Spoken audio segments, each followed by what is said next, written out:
తలలో ఉంచినట్టయితే ప్రార్థనతో ప్రారంభించుకుందాం. ప్రేమగలిగిన తండ్రి, కృపగలిగిన ప్రభువా, జీవగలిగిన నా జీవాధిపతి, బంగారు పాదాలకి వందనాలు స్తోత్రాలు చెల్లించుకుంటున్నా. ఆశ్చర్యకరుడా, ఆశ్చర్య కార్యాలు చేసే గొప్ప దేవ స్తోత్రం.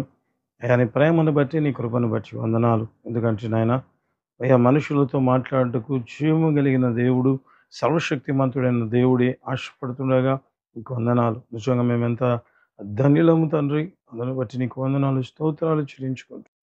తండ్రి ఇదైన వాక్యం ద్వారా మీద మాతో మాట్లాడి మీరు మాత్రమే మహిమ పొందుమని సమస్త మహిమ ఘనత ప్రభావంలో నీకు మాత్రమే చెల్లిస్తాం. ఒక్కొక్క బిడ్డను వినగల చెవి గ్రహించగల మనస్సును అనుగ్రహించు.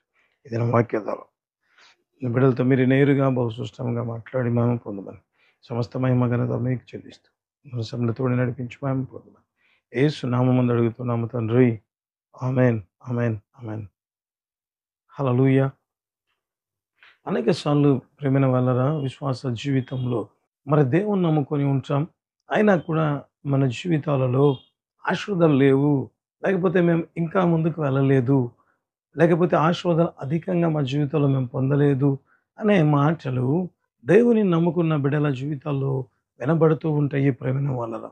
అయితే నిజంగా ప్రతి విషయానికి కూడా నిజంగా పరిశుద్ధ బైబిల్ గ్రంథంలో దేవుడు ప్రతి దానికి సంబంధించిన ప్రతిదీ కూడా పరిశుద్ధ బైబిల్ గ్రంథంలో రాసి ఉంచాడు ప్రేమైన వారరా. హల్లెలూయా. కేవలం ఏ రీతిగా ఉంటాము అంటే నిజంగా ఆయన మాటలను నిజంగా వినకుండా, లేకపోతే పాటించకుండా కేవలం ఏం చెప్తూ ఉంటామంటే నా జీవితంలో ఆశీర్వాదం లేదు, ఎందుకు నా జీవితంలో దీవెనలు పొందలేకుండా ఉంటున్నాను అని మనలో మనమే బాధపడే వారిగా ఉండడం ప్రారంభిస్తాం ప్రేమైన వాళ్ళరా. అయితే దేవుడు చెప్పిన ప్రతి మాట ఏ రీతిగా ఉంటుంది అంటే అది మన జీవితాలకు ఆశీర్వాదకరంగా ఉండడం ప్రారంభిస్తూ ఉంటుంది. అనేక సార్లు అనేక మంది జీవితాల్లో దేవుని నమ్ముకొని నిట్టూర్పుకరమైన మాటలు కూడా మాట్లాడుతున్నట్లుగా మనం చూడడం ప్రారంభిస్తాం ప్రేమైన వాళ్ళరా. అయితే దేవుడు ఈరోజు వాక్యం ద్వారా మనతో మాట్లాడాలంటున్నాడు. ఎందుకంటే ఒక ఆశీర్వాదం తర్వాత ఇంకొక ఆశీర్వాదం పొందాలి, లేకపోతే ఒక దీవెన పొందిన తర్వాత ఇంకా అనేక దీవెనలు పొందాలని ఆశపడుతున్న మన జీవితంలో ప్రభు ఏ రీతిగా నిజంగా దేవుని మాటలు మనతో వినిపించాలనుకుంటున్నాడో ఒకసారి మన జీవితాలను, లేకపోతే వాక్యపు వెలుగులో మనల్ని మనం పరిశీలించుకోవడం ప్రారంభిద్దాం. మనందరికీ మరి ఈరోజు వాక్య భాగాన్ని మనం చదువుకుందాం. కీర్తనలు 103 కీర్తన 2వ వచనాన్ని చదువుకుందాం. నా ప్రాణమా యెహోవాను సన్నుతించుము, ఆయన చేసిన ఉపకారములలో దేనిని మరువకుము. ఇక్కడ దేవుడు చెప్తున్న మాట, లేకపోతే నిజంగా పరిశుద్ధాత్మ ద్వారా ప్రేరితమైన దావీదు చెప్తున్న మాట, నా ప్రాణమా యెహోవాను సన్నుతించుము, ఆయన చేసిన ఉపకారములలో దేనిని మరువకుము అన్నట్లుగా ఇక్కడ మనం చూడడం ప్రారంభిస్తూ ఉంటాం. అంటే దేవుడి మాట ఏది అంటే ఆయన చేసిన ఉపకారములలో దేనిని మరచిపోకూడదు, దేనిని మరచిపోకూడదు. అనేక సార్లు దేవుని మాట ఒకవేళ నాకు అనిపిస్తుంది ఇది ఒక ఆజ్ఞగా ఉందా, దేవుడు చెప్తున్న మాట దేనిని మరువకుము, దేనిని అంటే ఆయన చేసిన ఉపకారాలలో దేనిని మరచిపోవద్దు అన్న మాట ఇక్కడ దేవుడు చెప్తుంటే అనేక సార్లు మన జీవితంలో మనం ఏ రీతిగా ఉంటామంటే దేవుడు చెప్పిన మాటను, లేకపోతే దేవుడు చేసిన అద్భుతాలను, లేకపోతే ఆయన చూసిన మేళ్లను అనేక సార్లు మనం మర్చిపోతూ ఉంటాం ప్రేమ. ఏమవుతుంది మర్చిపోతే అనే క్వశ్చన్ కూడా మనలో రైజ్ కావడం ప్రారంభమవుతుంది. చూద్దాం ఈరోజు వాక్య భాగంలోంచి దేవుడు దేనిని మర్చిపోవద్దు అని దేవుడు చెప్పాడు. ఒకవేళ మనం అనుకుంటాం మర్చిపోతే ఏమవుతుంది, ఆ మర్చిపోవడం వల్ల ఏ కారణాలు ఉంటాయి, లేకపోతే మర్చిపోకుండా ఉంటే ఎటు దీవెనలు వస్తాయో కూడా ఈ దినపు వాక్య భాగంలోంచి నేను మీకు చూపించాలని ఆశపడుతున్నాను ప్రేమైన వాళ్ళారా. రండి నిర్గమకాండము 1వ అధ్యాయము 22వ వచనం చదువుకుందాం. అయితే ఫరో హెబ్రీయులలో పుట్టిన ప్రతి కుమారుని నదిలో పారవేయుడి, ప్రతి కుమార్తెను బ్రతుకనీయుడి అని తన జనులందరికీ ఆజ్ఞాపించెను. ఎందుకు ఈ మాటలు చెప్తున్నానంటే దేవుడు నిజంగా ఫరో దగ్గర, లేకపోతే ఐగుప్తుల దగ్గర ఇశ్రాయేలు ఉన్నారు ప్రేమైన వాళ్ళారా. ఇశ్రాయేలు ఉంటే ఆ దేశపు రాజైన ఫరో ఒక ఆజ్ఞను పాస్ చేయడం ప్రారంభించాడు. ఏమని అంటే అయ్యా ఇశ్రాయేలీయుల మగపిల్లలను నదిలో పారవేయండి అన్నాడంట ప్రేమైన వాళ్ళ. సాధారణంగా ఎంత బాధాకరం, అసలు ఎంత కఠినమైన ఆహ్, నిర్ణయం అని చెప్పవచ్చు ప్రేమ. ఎందుకంటే సాధారణంగా ఏ చిన్న పిల్లవాడైనా చూసినప్పుడు జాలి కలగడం ప్రారంభమవుతది. ఎవరైనా చెప్తూ ఉంటారు కదా! ఒకవేళ ఆయా సందర్భాలలో మన న్యూస్ ఛానెల్స్‌లో చూస్తూ ఉంటాం. ఆ పసికందుని ఎవరైనా తల్లి అక్కడ వేసి వెళ్ళింది అంటే చాలాగా ఎక్కువ మంది చాలా కనికరంతో నింపబడి బాధాకరంగా మాట్లాడుతుంటారు. ఆ తల్లికి ఎంత దయ లేదండి. ఒక్కరిని చూసిన వారు ప్రేమల వాళ్ళు. అట్లాగా మాట్లాడుతూ ఉంటారు. ఇక్కడ సాధారణంగా వదిలేసి వెళ్తేనే. అటువంటిది రాజు చెప్తున్నాడు. ఒకవేళ నాకనిపిస్తది కొన్ని లక్షల మంది ఉంటున్న ఆ జనాభా గురించి ఫరో చెప్తున్న మాట. మరి మగపిల్లలందరినీ నదిలో పారవేయండి. అంటే ఎంత కఠినమైన పరిస్థితుల్లో, లేకపోతే ఎంత బాధాకరమైన పరిస్థితుల్లో ఇశ్రాయేలు ఉన్నారో ఇక్కడ మనకు అర్థమవుతది ప్రేమైన వాళ్ళ. దానికోసమే నేను ఈ వాక్యాన్ని మీకు చదివించాను. ఇంకా చూద్దాం ప్రేమైన వాళ్ళరా. ఎటువంటి పరిస్థితుల్లో వారున్నారో కూడా ఇప్పుడు మనం చూడడం ప్రారంభిస్తాం. అంటే దేవుడు ఇశ్రాయేలుకు చేసిన అద్భుతాలను మీకు నేను చూపించాలని ఆశపడుతున్నాను. అంటే అంత భయంకరమైన పరిస్థితుల్లో ఉన్నారు. ఇప్పుడు ఏ పరిస్థితికొచ్చారో కూడా నేను మీకు చూపించాలని ఆశపడుతున్నాను. నిర్గమకాండం 13 అధ్యాయము 16 వచనం కూడా మనం చదువుకుందాం. బాహుబలము చేత యెహోవా మనలను ఐగుప్తులో నుండి బయటికి రప్పించెను గనుక ఆ సంగతి నీ చేతి మీద సూచనగాను నీ కన్నుల మధ్య లలాట పత్రికగాను ఉండవలెను అని చెప్పెను. మరియు ఫరో ప్రజలను పోనీయగా ఇక్కడ రాయబడిన మాటలు ఒకవేళ మనం చూస్తే ఎంత భయంకరమైన పరిస్థితిలో ఐగుప్తులో విన్నారు. దేవుడు చేసిన ఒక అద్భుతం ఏంటి అంటే దేవుడు ఐగుప్తు నుంచి ఇశ్రాయేలును బయటికి తీసుకొచ్చాడంట ప్రేమ వల్ల. హల్లెలూయా! ఎంత గొప్ప అద్భుతం. మామూలు అద్భుతం కాదు కదా! ఎందుకంటే తమ కుమారులను పోగొట్టుకుంటున్న పరిస్థితిలో ఉంచి అతి కఠినమైన బానిసత్వంలో ఉంచి నేను ఎందుకు ఆ మాటలు చూపించానంటే అతి భయంకరమైన క్రూరుడైన వ్యక్తి ఫరో అని చెప్పవచ్చు ప్రేమ. అంటే ఎంత కఠినమైన బానిసత్వంలో వాళ్ళు ఉంటున్నారు. ఎటువంటి దౌర్భాగ్య స్థితిలో తన కుమారులు పుడితే నిజంగా కనీసం చూసుకోవడానికి కూడా లేకుండా నదిలో పారవేయండి అంటే ఇక ఎంత బాధాకరమైన పరిస్థితిలో ఉన్నారో వారు అటువంటి వారి జీవితంలో దేవుడు ఏం చేశాడంట వారిని ఐగుప్తులోంచి దేవుడు బయటికి తీసుకొచ్చాడంట ప్రేమైన వాళ్ళ. హల్లెలూయా! హల్లెలూయా! ఎందుకంటే అసాధారణమైన అద్భుతం. వారు నిజంగా ఊహించలేని ఒక గొప్ప కార్యం వారి జీవితంలో జరిగినట్లుగా ఇప్పుడు మనం చూడడం ప్రారంభించాం ప్రేమైన వాళ్ళ. అంతేనా?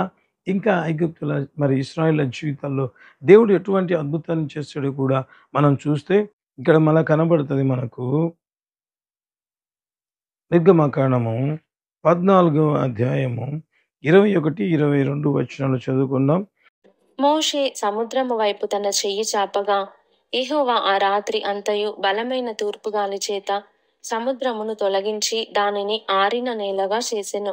నీళ్లు విభజింపబడగా ఇశ్రాయేలీయులు సముద్రము మధ్యను ఆరిన నేల మీద నడిచిపోయిరి.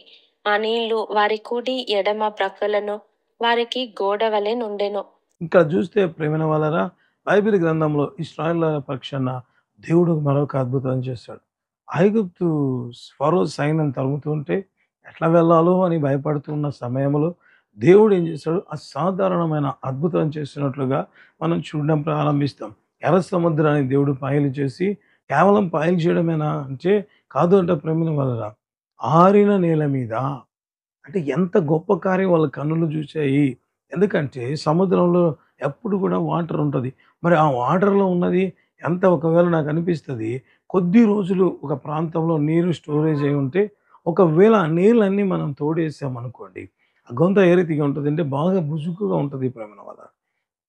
అంటే నడిస్తే దిగబడిపోతా ఉంటది. ఎందుకంటే ఆ నీళ్ళు ఉండడం వల్ల ఆ తేమకు ఏమవుతది అదంతా బుడదగా మారిపోవడం, కాళ్ళు ఇరుక్కుపోయేంత పరిస్థితులు ఉండడం ప్రారంభిస్తది. అయితే దేవుడు ఏం చేశాడంట, ఎర్ర సముద్రాన్ని పాయలు చేయడమే కాకుండా, ఆరిన నేల మీద ఇశ్రాయేలును నడిపించినట్లుగా ఇక్కడ మనం చూడడం ప్రారంభిస్తాం. అంటే నాకనిపిస్తది, ఒకప్పుడేమో తన పిల్లలందరూ చచ్చిపోయే పరిస్థితి. ఇప్పుడైతే దేవుడు ఎటువంటి అద్భుతం చేశాడంటే, మొత్తం ఇశ్రాయేలు ఆడోళ్ళను, మగవాళ్ళను, వారి ఆస్తిని, వారి పిల్లలను, కుమార్తెలను ప్రతి ఒక్కరిని కాపాడినట్లుగా చూడడం ప్రారంభిస్తాం. ఎందుకంటే దేవుడు ఆ అద్భుతం చేయకపోతే వారు ఆ ఎర్ర సముద్రంలో 6 నెలల మీద నడిచి వెళ్ళకపోతే ఫరో వాళ్ళని చంపేసే ఉండేవాడు ప్రేమ. కాబట్టి దేవుడు ఎటువంటి అద్భుతం చేశాడు. మొదటి అద్భుతమేమో వారు భయంకరమైన దాస్యంలో ఉంటుండగా వారి కుమారులను పోగొట్టుకుంటున్న వారిని కాపాడడం ఒక అద్భుతం చేశాడు. ఆ తర్వాత ఏం చేశాడు? అసాధారణమైన అద్భుతం. నిజంగా ఇశ్రాయేలీయులు భూమి మీదనే లేకుండా చేసే అంత భయంకరమైన పరిస్థితికి వెళ్తే అందరినీ ప్రేమల వల్ల ఏ ఒక్కరిని కూడా మరి ఇంక్లూడింగ్ మరి ఆస్తిని కూడా ప్రభు కాపాడినట్లుగా మనం చూడడం ప్రారంభిస్తాం ప్రేమ. మరి ఇంత అద్భుతం పొందిన వీరి జీవితాల్లో మరి దేవునికి అంత కృతజ్ఞత కలిగి ఉండాలి. లేకపోతే దేవుని మరి ఇందాక మనం నిర్గమకాండంలో చదువుకున్నాం కదా 13, 16లో అది మీకు గుర్తుగా పెట్టుకోనండి. కనుల మధ్య రాటంగా పత్రికగా పెట్టుకోండి అని చెప్పాడు దేవుడే. కానీ వీళ్ళు ఏం చేశారు? అవన్నీ కూడా మర్చిపోయారు ప్రేమల వారు. ఎందుకు ఆ మాట చెప్తున్నా అంటే అనేక సార్లు మర్చిపోతే ఏమవుతుంది అంటే సనుగు ప్రారంభమవుతుంది. దేవుడు చేసిన మేలు మర్చిపోతే ఏమవుతుంది అంటే మొదటిగా సనుగు ప్రారంభమవుతుంది. వీళ్ళు కూడా ఏం చేశారు? ఇటువంటి అసాధారణమైన అద్భుతాలు పొందిన వీరు ఏ రీతిగా మరి దేవుని ఆశీర్వాదాలు పోగొట్టుకున్నారో ఇప్పుడు మనం చూడడం ప్రారంభిద్దాం ప్రేమ వలన. సంఖ్యాకాండము 14వ అధ్యాయము 1-3 వరకు ఉంటున్న దేవుని వాక్యం చదువుదాం. అప్పుడు ఆ సర్వ సమాజము ఎలుగెత్తి కేకలు వేసెను. ప్రజలు ఆ రాత్రి ఎలుగెత్తి ఏడ్చిరి. మరియు ఇశ్రాయేలీయులందరూ మోషే అహరోనులపైని సనుగుకొనిరి. ఆ సర్వ సమాజము, అయ్యో, ఐగుప్తులో మేమేల చావలేదు, ఈ అరణ్యమందు మేమేల చావలేదు. మేము కత్తివాత పడునట్లు యెహోవా మమ్మును ఈ దేశంలోనికి ఏల తీసుకొని వచ్చెను. మా భార్యలు మా పిల్లలు కొల్లపోగుదురు. తిరిగి ఐగుప్తుకు వెళ్ళుట మాకు మేలు కాదా అని వారితో అనిరి. ఏం చెప్తున్నారంట? దేవుడేమో తాను చేసిన మేలు మర్చిపోవద్దండి అని చెప్తే వీళ్ళు మరచిపోయి ఏ రీతిగా ఉన్నారు? మర్చిపోవడం వల్ల జరిగే ప్రాబ్లమ్స్ ఏంటి అంటే మొదటిగా సనుగు ఉన్నారు.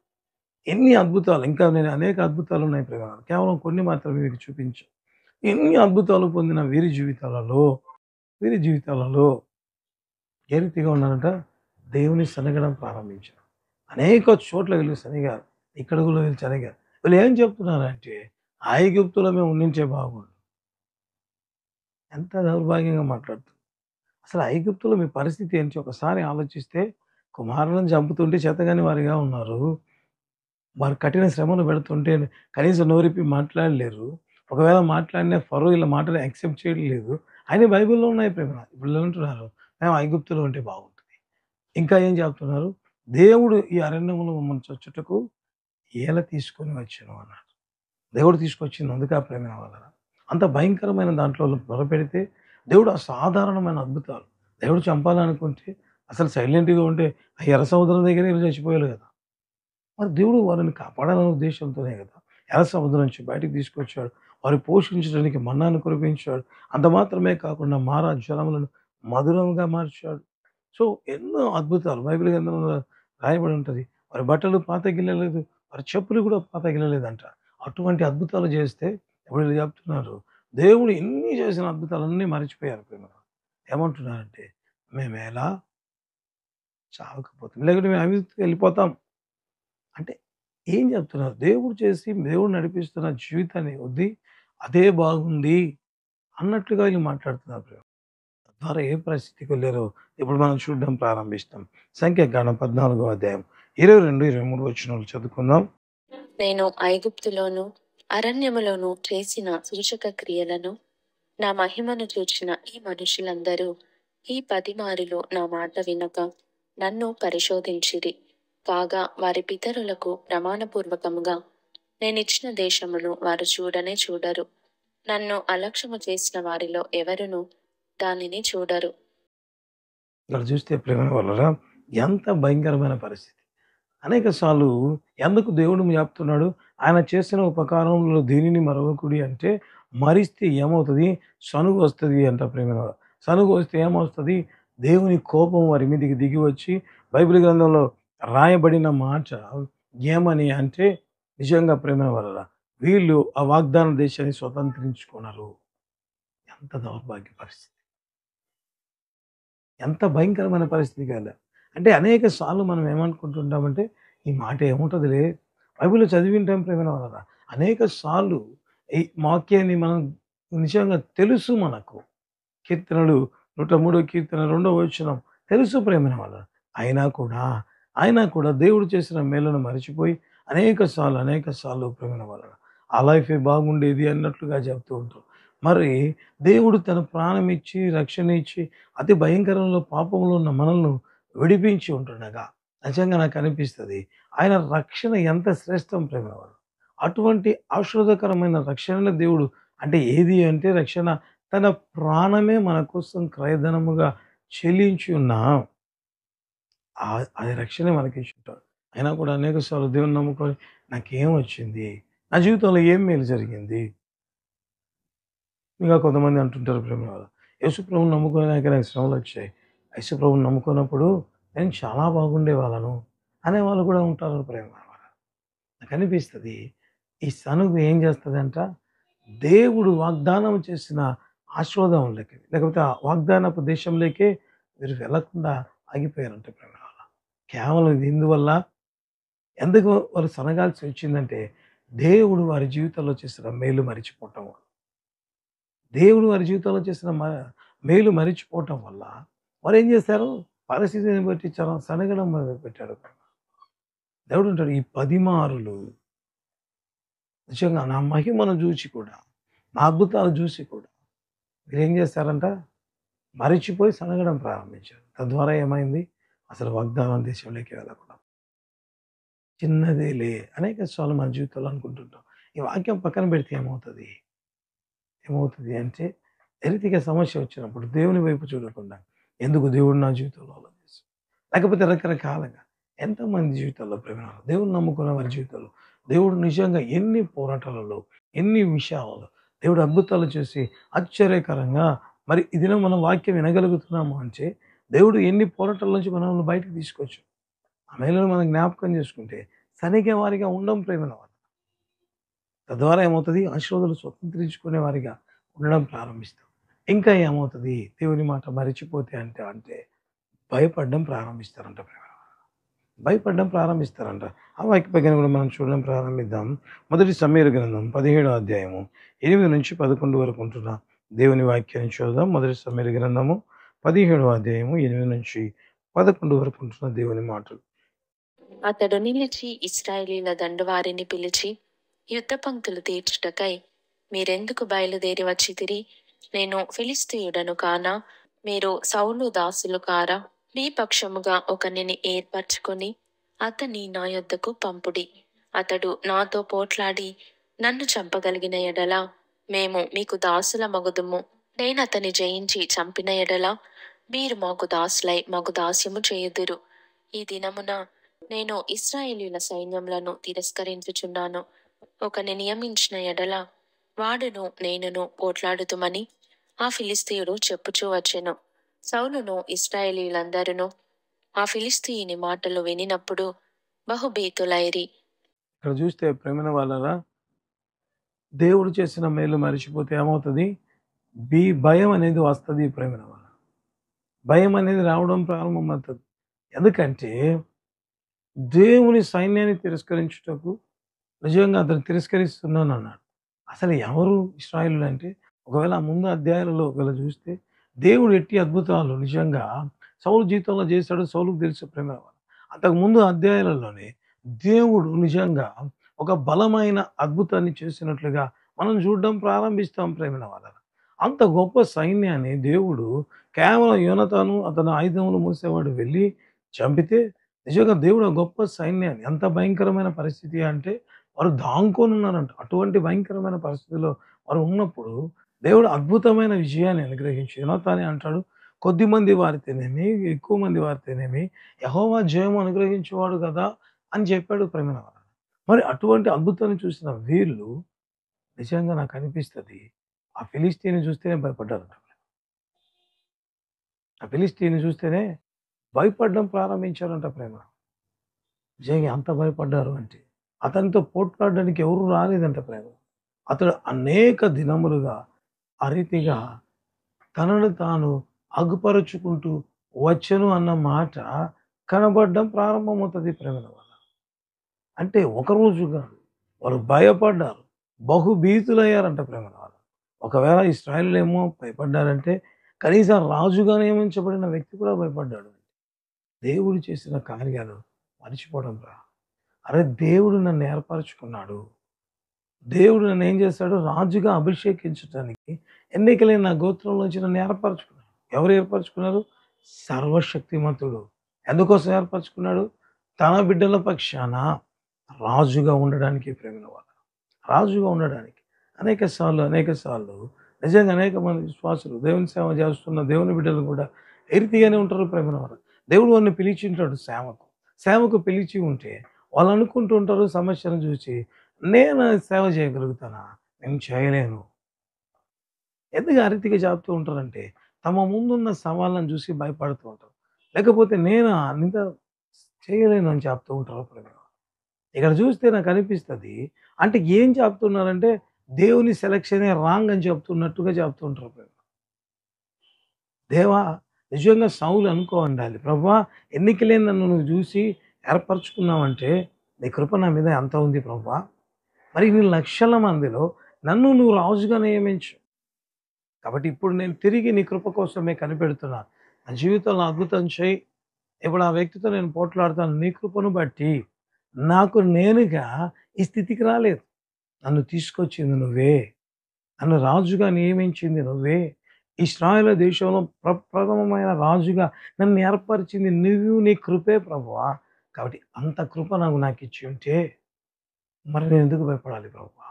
సో నేను యుద్ధానికి వెళ్తాను. ఎందుకంటే దేవుని కృప ఈ లక్షల మందిలో నా మీద ఉన్న కృప ఎవరి మీద లేదు. కాబట్టి నేను యుద్ధానికి వెళ్తాను ఆ వ్యక్తి మీదకి అని చెప్పి ఉండాలి ప్రేమ. మరి యోనాతాను కొద్ది రోజుల కిందటే కదా అంత సైన్యం అంతా ఉంటే కూడా అంత ధైర్యంగా వెళ్ళావు. మరి దేవుడు నీకు విజయం ఇచ్చాడు కదా! మరి అద్భుతాన్ని మర్చిపోయావు అంటే ఆ ఫిలిష్తీయుని చూచి. అంటే దేవుడు ఎందుకు చెప్తాడు? నేను చేసిన మేలును మర్చిపోవద్దు అంటే, మరిచిపోతే భయం ఉంటది ప్రేమలో. తద్వారా ఏమవుతది? దేవుని కార్యాలన్నీ మర్చిపోవడం ప్రారంభించారు. ఆల్రెడీ మర్చిపోయారు కాబట్టి భయం వచ్చింది. దాని ద్వారా ఒక గొప్ప ఆశీర్వాదపు ఆపర్చునిటీ వాళ్ళు పోగొట్టుకున్నారు ప్రేమలో వాళ్ళు. ఫిలిష్తీయుల సైన్యమే వచ్చి పట్టణాన్ని ముట్టడి వేస్తే యోనాతాను భయపడలేదు ప్రేమలో. కొన్ని లక్షల మందిలో ఎక్స్ట్రాడినరీ గ్రేస్ పొంది. నిజంగా ఆ మాట ఎందుకు చెప్తున్నా అంటే రాజుగా నియమించబడడం ఆషామాషి కాదు. అటువంటిది ఓవర్ నైట్ ప్రేమైన రాజుగా అభిషేకించబడ్డాడు. హల్లెలూయా! నియమించబడ్డాడు ప్రేమ. ఎవరి చేత? ప్రజల చేత కాదు, దేవుని చేత నియమించబడ్డాడు. ఇంకెందుకు? అంటే ఎంత కృప పొంది ఉన్నారు. మరి దేవుడే అనేక సార్లు దేవుని బిడ్డలను పేరు పెట్టి పిలిస్తే ఇప్పుడు మనం భయపడుతూ ఉంటాం. దేవుని కృప లేకపోతే మనల్ని పేరు పెట్టి ఆయన ఎందుకు పిలవాలి? దేవుని ప్రేమ మన మీద లేకపోతే మమ్మల్ని ఎందుకు పిలవాలి ప్రేమ? ఈ కార్యాలు మర్చిపోయి అనేక సార్లు మనం భయపడుతున్నాం. తద్వారా ఏమవుందంటే సౌలు జీవితంలో, యోనాతాను జీవితంలో కూడా నిజంగా ముందుకు వెళ్ళే అనుభవం లేకుండా పోయింది ప్రేమ. కేవలం ఒక్క మాట పక్కన పెట్టడం. మరి ఆయన చేసిన ఉపకరణలు దేనిని మరువకొని ఒక్క మాట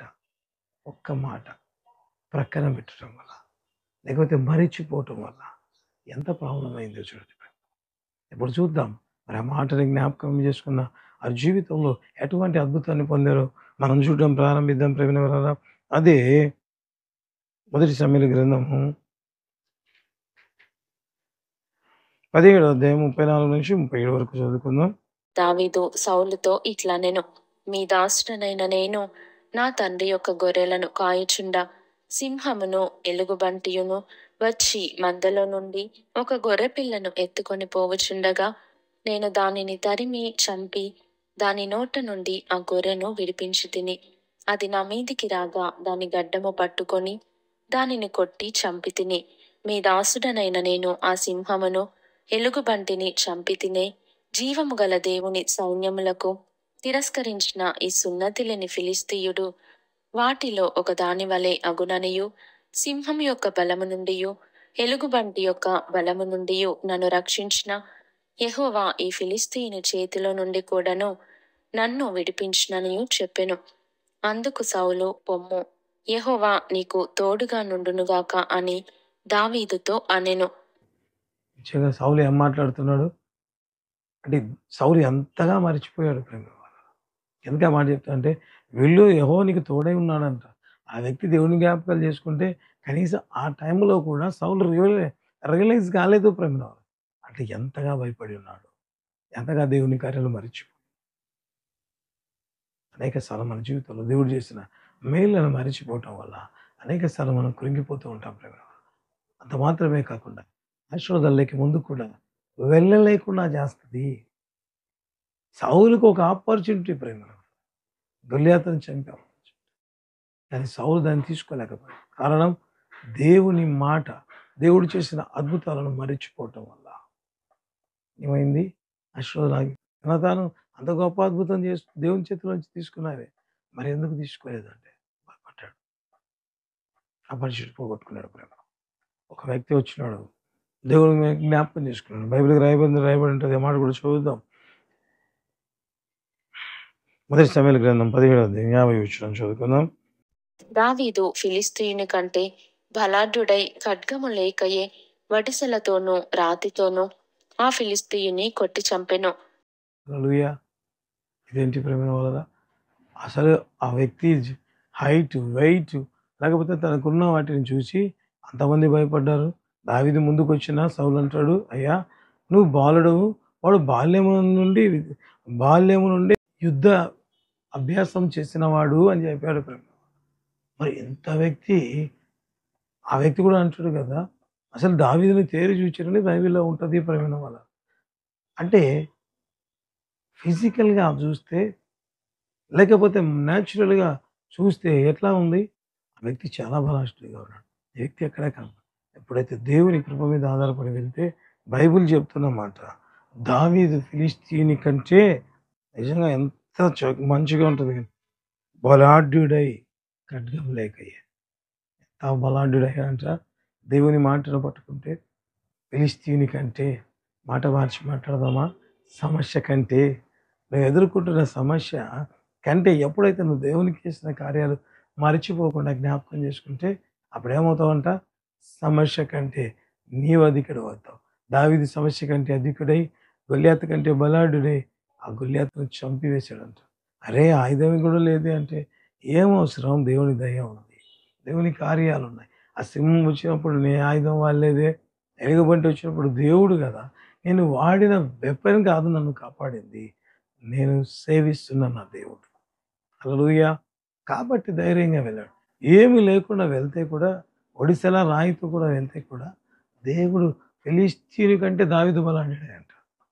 బైబిల్ లాంగ్వేజే వేరు బ్రదర్. హల్లెలూయా! ఎందుకు ఆ మాట చెప్తున్నానంటే, మన నేత్రాలతో చూసినప్పుడు సమస్య పెద్దదిగా ఉంటుంది. దేవుని నేత్రాలతో చూసినప్పుడు ఏమవుతుంది? దేవుడు నాతో ఉన్నాడు అంటే ఆటోమేటిక్‌గా సమస్య డౌన్ అయిపోతుంది.